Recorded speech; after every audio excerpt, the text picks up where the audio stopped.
Jesus. Thank you, Heavenly Father. Thank you, Father God. All glory and all honor belongs to you. Thank you, Jesus. Jesus. Magandang umaga po sa lahat ng mga kapatid sa Panginoon, sa Mighty Warriors Christian Fellowship. Good morning. Good morning. Ganon din po sa QICM Doha. Good morning. At sa mga Raised Decent Family sa Doha pa rin. Mga dati kong kaalsat group, good morning. Sa lahat po na naifo-forward ang pag-aaral na ito at pinapanood din po ito ng iba. Magandang umaga at welcome po sa ating pag-aaral. Tayo po ay sama-samang manalangin. Maraming salamat sa paggising mo sa amin sa araw na ito. Maraming salamat na napakaraming biyaya at pagpapala ang ibinubuhos mo sa amin. Salamat po sa inyong mga salita. Ito ang pagkain ng aming spirito at pampalinaw din ng aming kaisipan at damdamin at aming mga decisions na magiging in line with your will. At ganun din, nagpapadala ka, pinadadala mo ang iyong salita at kami pinagagaling mo.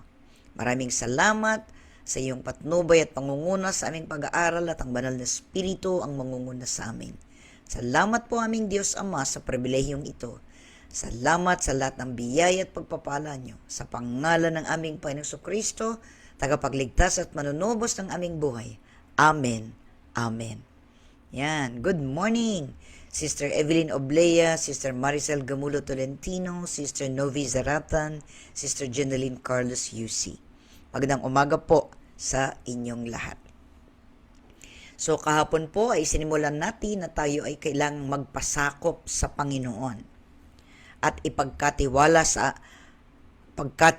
natin ang ating buhay sa Kanya para tayo'y makaiwas sa maraming alalahanin dito sa lupa at tayo ay magkaroon ng mabuting buhay galing sa Panginoon. Sapagkat kapag ang salita niyang ating inuuna, higit pa sa ating inaasahan ang Kanyang ipinagkakaloob. Kaya yung mga taong maraming alalahanin at maraming mga bagay na inuuna muna, anong mangyayari? Magiging abala sila ukol sa mundong ito. So mawawalan ng puwang sa kanilang puso ang salita ng Diyos. Marami pong mga tao naging ganito. Nabanggit ko na nga po yun. Kaya nga, isa pa ring talata ang ating binigyan ng diin ay limutin natin ang ating sarili. At tayo pasanin natin sa araw-araw ang ating krus at sumunod tayo sa Panginoong Kristo. Mahalaga po ito. Kalimutan natin ating sarili. There are many things na nais ipagawa sa atin ng Panginoon. Kaya kung uunahin natin ang Kanyang kaharian, higit pa doon ang Kanyang ipagkakaloob sa atin. Lahat ng ating pangailangan ay Kanyang ipagkakaloob. So ngayon, tayo ay mag-aaral dito sa Book of Colossians. Colossus chapter 3, verse 23 and 24. Colossians chapter 3, verses 23 and 24. Basahin po natin ang sabay-sabay.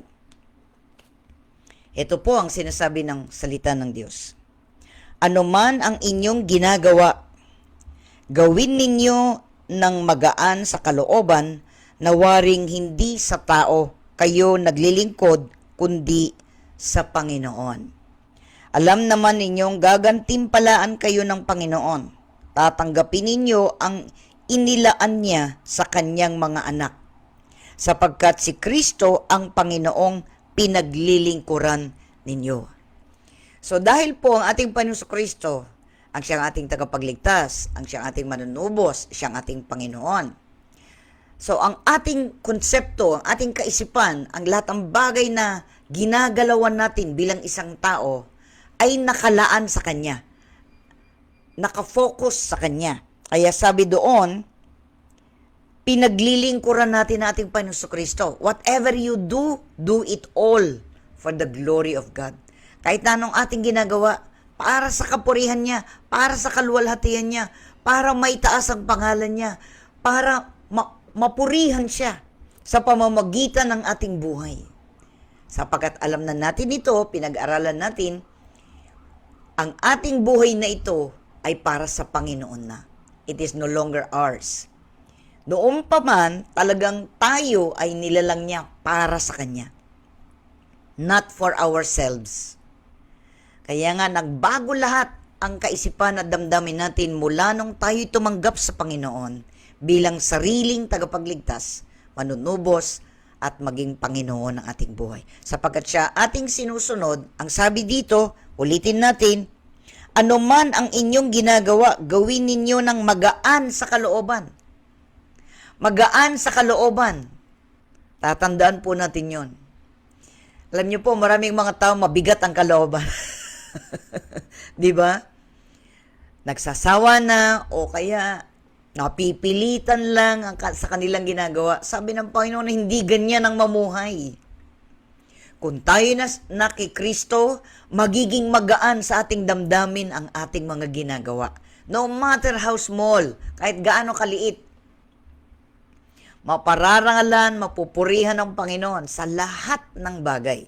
Ay sabi niya doon, ano man ang inyong ginagawa, gawin ninyo ng magaan sa kalooban na waring hindi sa tao naglilingkod, kundi sa Panginoon.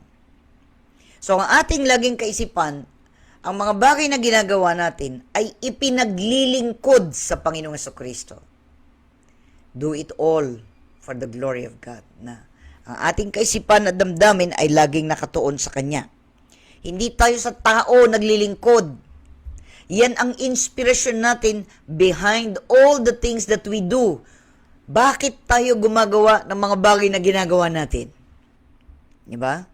Why do we do what we do? Bakit natin ginagawa yan? Kung ang hangarin natin sa likod ng bagay na yan ay para makilala tayo, itaas tayo, ma-promote tayo, makilala tayo, magkaroon tayo ng impluwensya, nawawalan po ng kabuluhan ang buhay na ibigay sa atin ng Panginoon. Pero kung ating kasipan at damdamin, lahat ng ating ginagawa, the expression, yung pagpapahayag natin kung sino tayo, the way we talk, the way we think, di ba? The way we feel, the way we do things, sa ating mga kamay, pinupuntahan ng ating mga paa, pagbabago lahat yan. At kapag yan ang ating sinusunod, gaya ng nasabi ko at inuulit ko, tayo na ang pinakamasayang tao.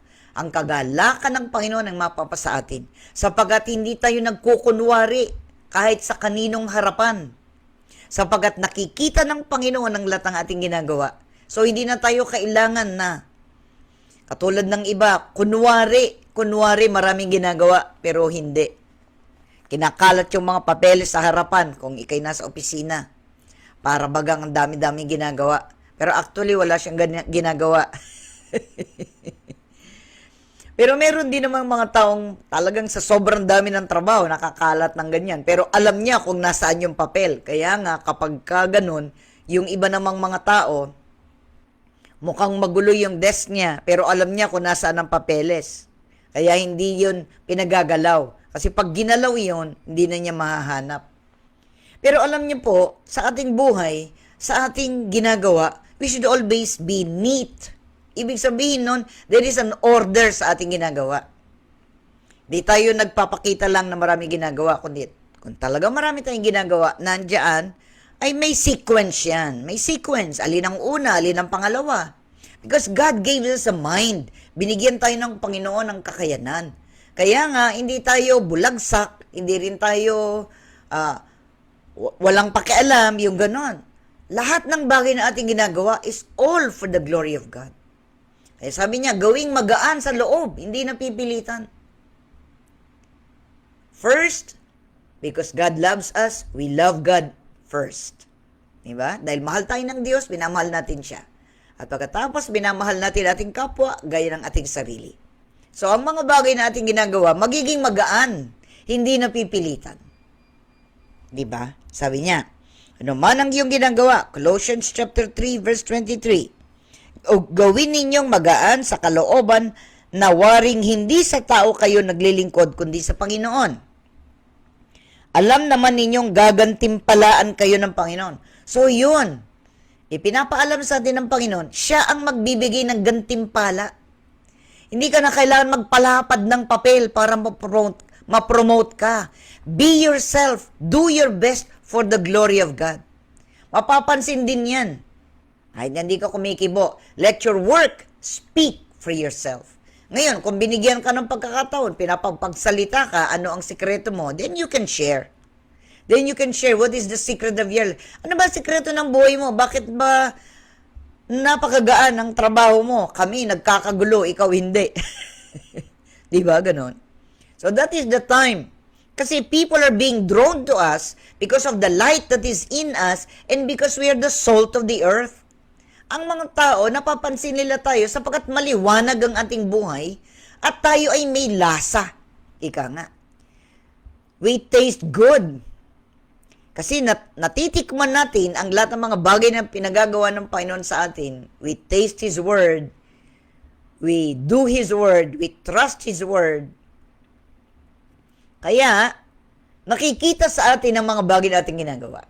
And dahil nakikita yon, they're drawn to that. Sila'y napapalapit doon. Kaya minsan tatanungin, ano ba sikreto ng buhay mo? Parang ang gaan-gaan ng trabaho mo. Bagamat napakarami mong trabaho. Sa totoo lang, ika nga. Kasi hindi ka natataranta. Before you start your work, you offer it to the Lord. Diba? Sa bahay pa lang, you have your own devotion time with the Lord. You wake up, you do all other things necessary para sa iyong sarili, para sa iyong family, lahat. And then you go out and prepare yourself na maging blessing ka sa iba. Inihanda mo yung sarili para maging papala ka sa iba. Inihanda mo yung sarili na gampanan ang pinagagawa ng Panginoon sa iyo, sa opisina, sa trabaho, kahit saan. Nakahanda ka. Then your heart is ready to serve. Kasi sabi ng Panginoon, He came to serve. Ganon din ang ating idea, ganon din ang ating puso. So, hindi tayo nasasaktan kung tayo inuutusan. Hindi tayo nagdadamdam kung nilalagay nila yung trabaho sa harapan natin. Siyempre, kung ano lang kaya natin, di ba? Pwede ka namang mag-say ng no. O kaya, pwede mong sabihin, gagawin ko yan, pero unahin ko muna yung mga bagay na ito. Kasi ito yung mahalaga. Ako po, nagtrabaho ko for how many years? I know. Marami akong trabaho. Marami talaga. Marami. Tambak.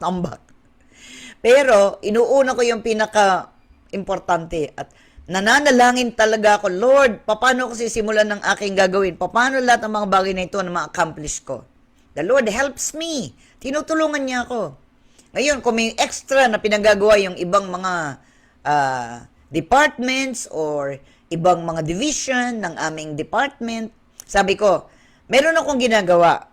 I'll come back to you, sabi ko. O kaya, sasabihin ko sa kanya, can you wait for some time? Then I'll get back to you. I'll call you back. Halimbawa, ganun. Tinutulungan ko ang sino mang humihingi ng tulong sa akin. Hindi ko ipinagkakait na kaya kong gawin ang mga bagay na yon with God's help. Hindi ko pinagkakait sa iba na makakatulong ako. I'll do my best. Pero syempre, yung mga bagay na una ko muna, yung aking job description na tinatawag, yun ang inuuna ko. But I give all the glory to God and I acknowledge Him that He gives me wisdom, knowledge, understanding to do my work well. For His name's sake, for His glory and honor. Not for me. Para sa Kanya yon. Because we are His vessels. We are His ambassadors right here on earth. Kaya nga, ang sabi ng Panginoon, the Lord will be the one to bless you. The Lord will be the one to reward you. Mingi tayo ng reward sa Panginoon huwag na sa tao. Alam naman ninyong gagantimpalaan kayo ng Panginoon, tatanggapin ninyo ang inilaan niya sa kanyang mga anak. Sapagkat si Kristo ang Panginoon, pinaglilingkuran natin. So kapag ang Panginoon pinaglilingkuran natin, inspirado tayo lagi. We are always motivated to do our best. Diba naalala niyo yung sinabi ko noon? Good, better, best. Never let them rest. Make the good better and make the better best. Amen po ba? Kaya nga, naglilingkod tayo sa Panginoon, gawin natin na ang lahat ng ating ginagawa ay buong puso na ating ginagawa dahil sa ating Panginoon Kristo. Siya ang tunay na ating pinaglilingkuran. Ngayon, ipinaglilingkod natin lahat yan. Everything that we do is to serve the Lord. Luke chapter 6 verse 46. Lucas, the book of Luke chapter 6 verse 46. Let's move on. Luke chapter 6 verse 46. Tinatawag ninyo akong Panginoon, Panginoon. Ngunit hindi naman ninyo ginagawa ang sinasabi ko. Ayan po, no? Ang ating Panginoon Kristo, diretsahan siyang nagsasalita. Hindi nagpapaligoy-ligoy, ika nga ang Panginoon. Sang-ayon dito sa binasa natin sa Luke chapter 6 verse 46, papaano nalalaman ng Panginoon na tayo ay sumusunod sa Kanya? Ayun nga. Ang tanong sa atin, ang tanong sa atin ngayon ay, ginagawa ko ba ang ipinagagawa ng Panginoon sa akin? 'Di ba? Kasi sabi niya, tinatawag ninyo akong Panginoon, Panginoon, nung hindi naman ninyo ginagawa ang sinasabi ko. Aray, ika nga. Sinong pinaglilingkuran natin? Di ang ating Panginoon sa Kristo. Sabi niya,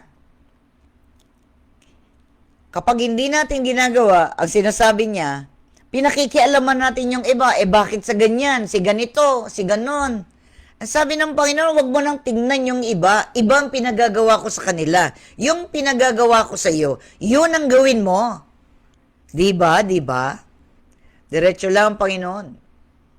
Sabi niya, tinatawag niyo ako, Lord, Lord, Lord, tignan niyo po, Panginoon, tulungan niyo ako na magawa ito. Pero, ang sinasabi sa atin ng Panginoon, yung pinagagawa ko ba sa iyo, ginagawa mo? O magdadahilan ka, mag-excuse ka, ay kasi ganyan sa ganito, ay kasi sa susunod na lang, ay papaano, gaano, ang dami mo nang itatanong. Simple lang pong mag-utos ang Panginoon. Hindi complicated. Sapagkat tutulungan ka niya, tuturuan ka niya para magawa mo. Hindi ka naman niya iiwanan, bahala ka na sa buhay. Ito yung pinagagawa ko, bahala ka na. Hindi. Every step that we take, the Lord is there for us. Kaya kung meron kang difficulty, meron kang mga bagay na hindi maunawaan, o meron kang mga bagay na kailangan mong gampanan, magpatulong ka. First, you pray and ask the Lord, paano ko po magagawa ito, Panginoon? Ako po, ganun din po ako. I always ask the Lord. Walang mga pagkakataon, hindi ako nagtatanong sa Kanya. The Lord will guide me, talaga. Nararanasan ko yan araw-araw. Pinapangunahan niya ako. Lord, paano gagawin ito? Anong gagawin ngayon? Ano ba ang mga kailangan kong matapos ngayon? At the end of the day, masaya ka sa iyong kadamdamin, may kagalakan ka. Dahil, yung mga bagay na pinagagawa niya, yun ang ginagawa mo. Amen po ba? Yung mga pinagagawa ba niya, ginagawa natin. O pinakikialaman mo yung iba, bakit si ganito, ganyan, bakit si ganyan, ganito, bakit si ganito, mas mataas ang posisyon niya, ito mas mababa. Dami mo pang tanong. Sabi ng Panginoon, mind your own business. Sipin mo muna paano mo ma-accomplish yung sayo. Kung natapos mo na yung sayo, you can help others. At tutulungan mo yung iba. Kasi nga, tapos ka na. Meron ka ng oras na tumulong sa kanila. Minsan naman, nagpapatulong sila immediately. Kung talagang meron kang konting minuto o mga pwede kang sumagot ng oo o hindi, o kaya sabi niya, paano? Sabi niya, sabihin mo sa kanya, sandali lang. So, i-take note mo yon na yung sandali mong yon na hindi mo nakalimutan para matulungan mo siya. Yung ganun. Pero kung talagang ninanais mo ng lahat ng bagay na ginagawa mo para sa kapurihan ng Panginoon, tutulungan ka niya, tuturuan ka niya. He will help you. Sabi nga, God doesn't call the qualified. He qualifies the call. Ang mga karamihang tinatawag ng Panginoon ay hindi yung best ang kanilang education. Sila ay mga magna cum laude, summa cum laude bago sila tawagin. God calls simple people who have simple faith. Sino ang naging mga una niyang mga alagad? Di ba they were fishermen? Sila ay mangingisda. Mangingisda. Pero sabi niya, iibahin natin ngayon. I will make you, sabi niya, I will make you fishers of men. So, ibig sabihin nun, ititrain sila, tuturuan sila, paano sila makapanghuli ng mga tao para sa Panginoon. Fishers of men, instead na fishermen sila. Sino lang yung mga taong mga edukado na sumunod sa Panginoon? Mangilan-ilan lang yan. More people who follow the Lord are the simple people who just simply wants to know more of God. Wala silang mga keme-keme sa kanilang sarili. Ika nga. Maraming mga kung ano-ano pa bago nila gawin ang isang bagay. Merong paggagawa, kailangan may picture muna. You don't need pictures to document what you're doing. Because everything is written down in heaven. Everything is pictured in heaven. So wala rin naman tayong maitatago. So be yourself. Ikaw yon. Be unique. Sapagkat ang bawat isang tao ay kakaiba kaysa iba. Hindi tayo magkakaparehas. Hindi. Kaya nga, yung bagay na kailangan natin gawin, gampanan natin ang buong kakayanan para hindi nawawala yung puwang na yon. It doesn't get lost. It doesn't be confusing. Hindi ka mako-confuse. Pag nako-confuse ka, naguguluhan ka, there is something else that you need to do. You ask the Lord, Lord, naguguluhan ako. Bakit ganito? Nako-confuse ako. Ano po bang dapat gawin? The Lord will surely show you. Pakikita ng Panginoon sa iyo. Para hindi ka naguguluhan, hindi ka na-stress sa trabaho. Ang problema ng maraming tao ngayon, sa sobrang pag-iisip sa mga bagay dito sa mundo, they're very stressed out. Walang rest. Hindi marunong magpahinga kasi loaded. Too much. Binibigyan din tayo ng wisdom when to say yes and when to say no. Huwag natin nang kunin lahat ng trabaho, tapos nagpapaawa tayo. Ako sobrang trabaho, tapos ganito lang ang sahod. Huwag naman ganon. Every person has a job description. Ika nga. Bawat tao, sa bahay, kahit saan, meron tayong talagang itinalaga ng Diyos na gagawin natin. So if we follow that direction, hindi tayo ma-stress out, hindi tayo madidepress. We can do all things through Christ who strengthens us. Diba?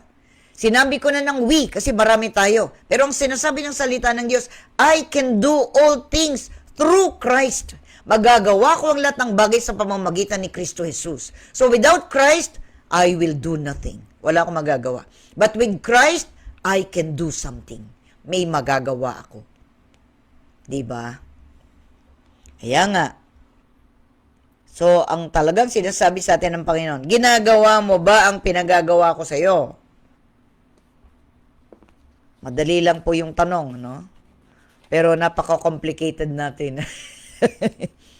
Ulitin natin basahin yun. Luke chapter 6 verse 46. Tinatawag ninyo akong Panginoon, Panginoon, ngunit hindi naman ninyo ginagawa ang sinasabi ko.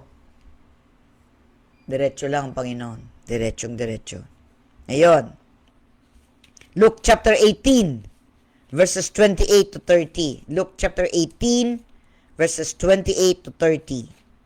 Basahin natin. Luke chapter 18 verses 28 to 30. Sabi po dito, at nagsalita si Pedro. Alam naman natin si Pedro, siya yung spokesman. Kung ano naisip niya, sabihin niya kagad. Kuminsan naman, para sa kanilang lahat, siyang nagsasalita. Pero madalas, he does it on his own. Pero sabi niya, at nagsalita si Pedro, tingnan po ninyo, iniwan namin ang aming tahanan upang sumunod sa inyo. At sinabi sa kanila ni Jesus, tandaan ninyo ito, Walang taong nag-iwan ng tahanan, asawa, mga kapatid, mga magulang o mga anak dahil sa paghahari ng Diyos na di tatanggap ng makapupong higit sa panahong ito at ng buhay na walang hanggan sa panahong darating. Siyempre, nagtatanong ang mga tao. Kasi yung buod nito in Luke chapter 18, from verses 18, makikita natin yung lalaking mayaman. Yung lalaking mayaman, nagtatanong siya, paano ba? Oh. Pero yung mayaman na yon nalungkot. Kasi akala niya, nagagawa na niya dapat niyang gawin. Pero merong pang isang bagay na humahawak sa kanyang puso't damdamin, yung pera. Kaya sabi ng Panginoon sa kanya, ibenta mo lahat yan at sumunod ka sa akin. Yun ang buod noon. Kaya yung lalaki, nalungkot. Nalungkot yung tao, kaya nagsalita ang Panginoon doon sa verse 24. Napakahirap mapabilang sa mga pinaghaharian ng Diyos ang mayayaman. Madali pang makaraan sa butas ng karayom ang kamelyo kaysa pasakop sa paghahari ng Diyos ang isang mayaman. So, maraming nagtanong dahil doon. Verse 26. I'm reading at Luke chapter 18. Nagtanong ang mga nakarinig nito, kung gayo sino pa maliligtas? Tinugon sila ni Jesus, ang hindi magagawa ng tao ay magagawa ng Diyos. Sabi niya. So ngayon, dahil discussion, siyempre, nagtuturo ang Panginoon, there should be discussion, di ba? So ngayon, nagsalita itong si Pedro, dito sa verse 28, ito yung ating pinag-aaralan.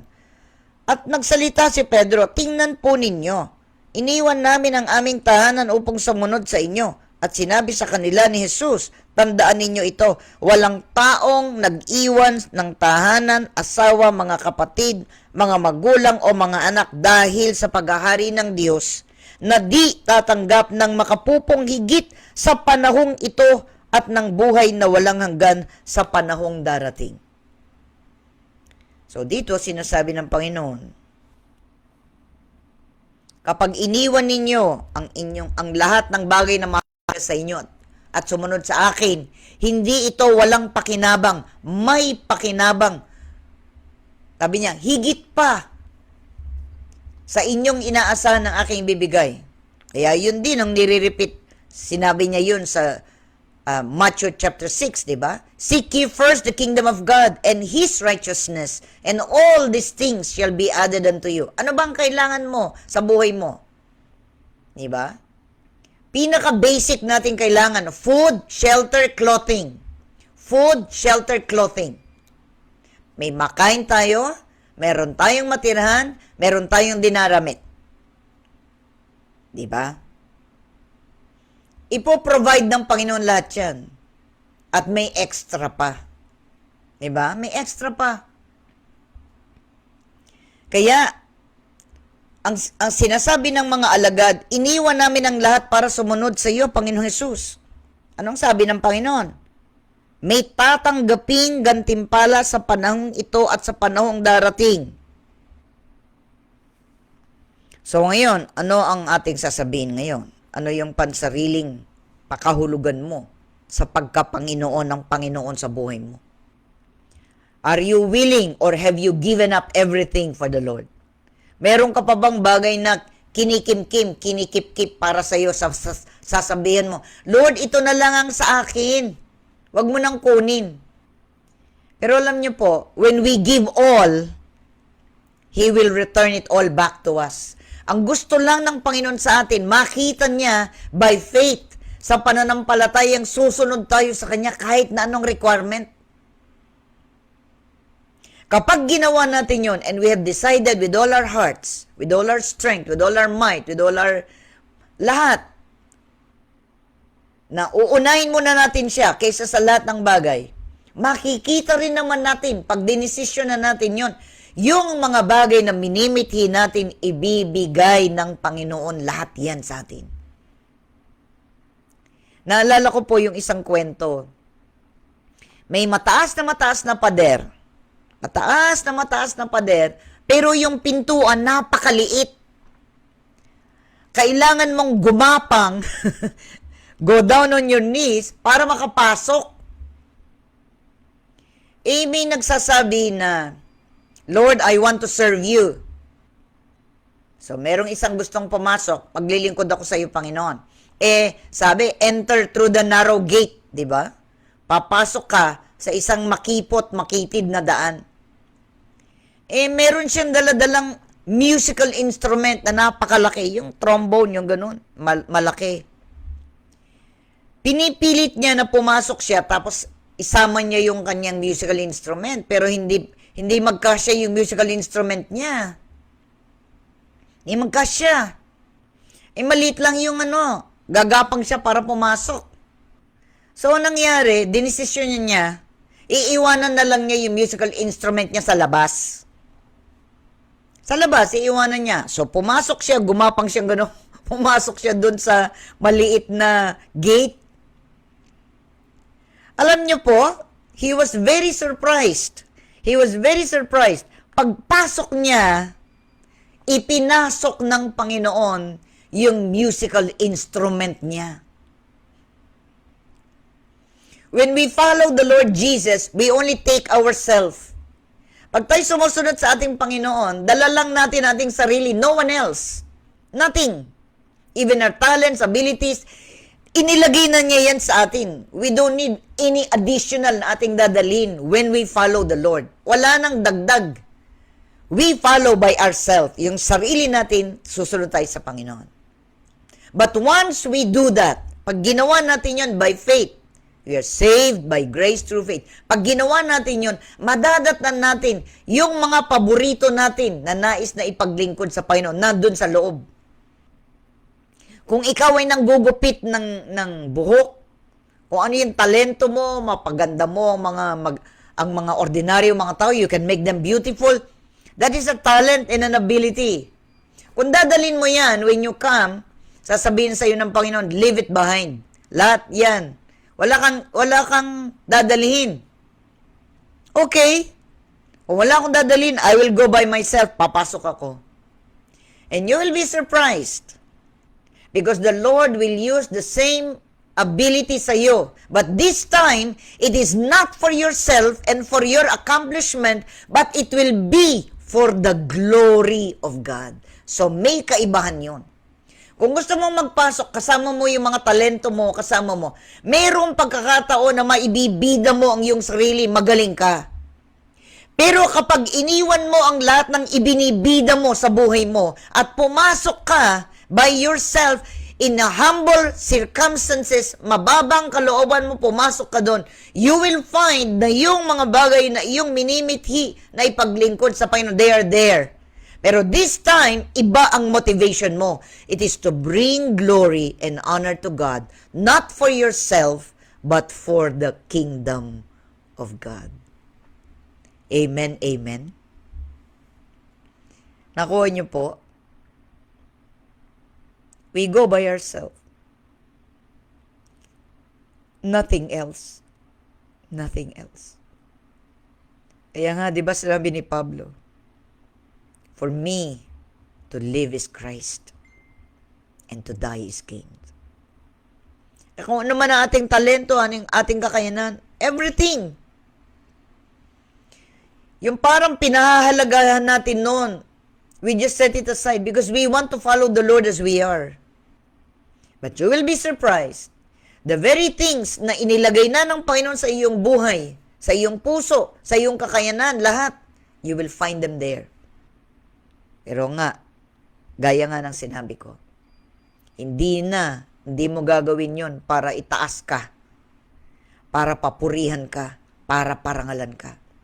Pumasok ka dahil gusto mong sumunod sa Panginoon as you are. And then, the Lord will enhance. Gagamitin niya ang mga bagay na binigay na niya sa iyo. But this time, for His glory, for His honor. Hindi para sa iyo, kundi para sa Kanya na nagbigay ng buhay sa iyo at sa akin. Amen po ba? Tayo po'y manalangin. Panginoon, maraming salamat. I pray, Lord, na Natuto kami ngayong umaga ito. Natuto kami, Panginoon. We can give our best, Lord. The best that we can give is ourselves. Be a living sacrifice, holy and acceptable to God, which is our reasonable act of worship. The best one that we can give is ourselves.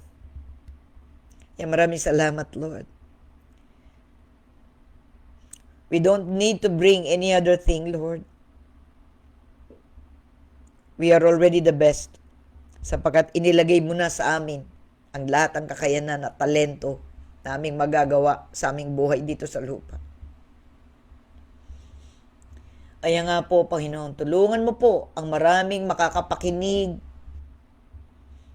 ng pagtuturong ito, Panginoon. That we can learn, O Lord. We can surrender everything to you. Leave it all behind. Nothing for us, but all for your glory. And then we will realize and find out the very thing that you have put in us. Gagamitin mo yan. But now, in a different perspective. Para sa kapurihan at kaluwalhatian mo. Who we are, you have already made us for who we are. No doubt about that.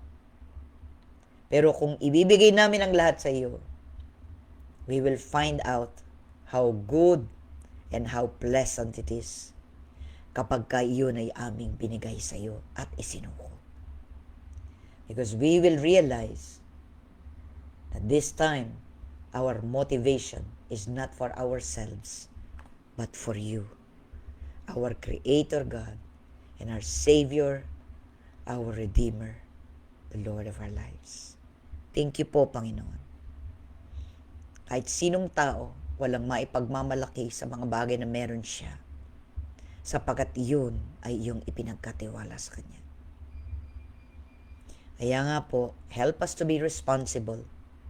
Response to our ability to give it all to you, all for your glory and for your honor. In the name of our Lord and Savior Jesus Christ, and by the power of thine Holy Spirit we pray. Amen. Amen. Receive what is best for you. Claim the best for your life. Claim and decree and declare who you are in Christ Jesus. You will receive what God has made for you. Tatanggapin mo ang nakalaan para sa iyo, gantimpala galing sa Diyos. Sapagkat ibinigay mo ng buong-buo ang iyong buhay nang walang para sa iyong sarili, para sa Kanya lang. Tatanggapin mo ang katugunan sa iyong panalangin. Pagagalingin ka ng Panginoon. Ano man ang iyong hinihiling sa Kanya, ipagkakaloob niya. Sa pangalan ng Panginoon Kristo, nasa iyo na lahat ang ikapagtatagumpay mo bilang isang mananampalataya. Sa pangalan ng Panginoon Kristo, sa pangalan ng Panginoon Kristo, sa pangalan ng Panginoon Kristo. Amen and amen. Hallelujah. Magandang umaga po sa inyong lahat. Nandiyan kayo. Yan ang pinakahuli. Nakikita ko, Sister Edwina Katap Manikag, Sister Madonna Licop Cruz, ayan. Sister Luz Mandap, ayan, salamat. Purihin ang Panginoon sa bawat buhay nyo. Sister Tess UC, Sister Jenaline Carlos UC, Sister Mariette Carlos, ayan. Salamat sa inyong lahat na nandiyan. Sister Evelyn Oblea, ayan, Sister Novi Zaratan, ayan, salamat. Sister Mariette Carlos, Sister Corazon Carillon, ayan, salamat, nandyan kayo. Brother Edgardo de Guzman Carlos, ayan, salamat po sa bawat isa. Sister Malu Dula, ayan, good morning sa iyo. Sister Malu, from the other end of the world, nasa US, ayan. God bless everyone. Be yourself. Do it all for the glory of God. In Jesus' name, in Jesus' name. Amen. You are special. You are God's child. You are anointed and empowered to do it well. Amen and amen in Jesus' name.